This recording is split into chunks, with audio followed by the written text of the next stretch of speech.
Hi, Living Hope kids. Today we're going to talk about when Jesus was a boy. Now, we all remember that Jesus came to earth as a baby, but we don't often think about the fact that he had to grow up just like you and me. He had to learn to crawl and to walk and just be a kid. So before we talk more about him, let's hear from a few of our kids. How old are you? 6 years old. 6 years old. And where were you born? In a hospital? In what city were you born in? Car station. And what does your dad do? He writes code. And how do you learn about God? Through church and reading my Bible. How old are you? 6. And where were you born? Car station. Ooh, right here. Let's see. What does your mom or dad do? My dad works at Thinkosoft. Are you sure about that? My dad is a computer scientist. Oh, cool. What does your mom do? Teaches Awesome. computer science. Okay, and how do you learn about God? I go to the church. Awesome. How old are you? I'm 11 years old. And where were you born? In a hospital in Bryan. Do you know the name of the hospital? But I already forgot.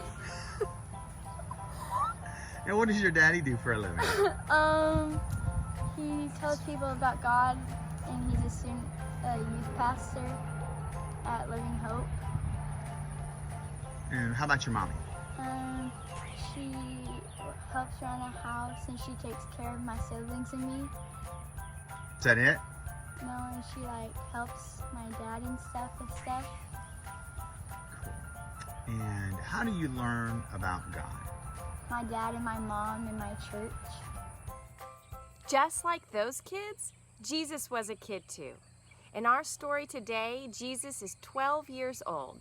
That might be the age of some of you.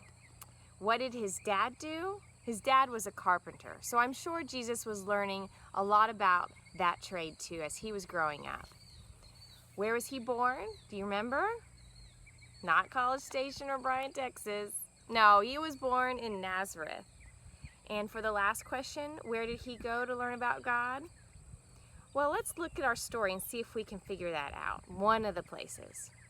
So, this comes from Luke chapter 2, and it says that in verse 41, it says, "Now his parents went to Jerusalem every year for the feast of the Passover." This was a traditional thing that they would do. It's a holiday they would celebrate. Every year they would go to this feast. And he was 12 years old. They went just like normal. And when the feast ended, they would travel in large groups, and so everyone went back home together. And about part of the way home, they realized, wait, has anyone seen Jesus? No, he wasn't there with the group. So how do you think your parents would feel if you all of a sudden weren't there with the group when you were coming home from vacation? Panic! That's right, they'd totally freak out. And guess what? That's what his parents did too. But that's okay, I would totally freak out. So they go back and they look everywhere for Jesus. They look in all the places that they had been. And then, do you know where he was? Well, they finally looked in the temple, which is another word for the church. And what do you think they saw?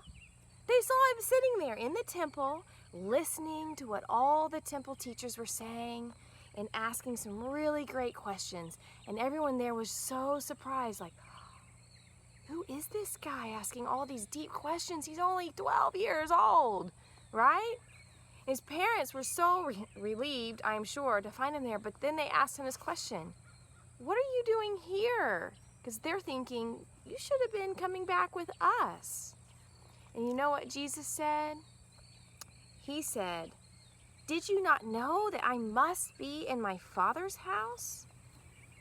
And they didn't really understand what he was saying, but what he was really trying to say is, look, I'm about God's business, and I want to be in the church and hearing about him and asking good questions And one day he's going to be in there telling people about the good news of what he's come to do and who God really is and about his kingdom.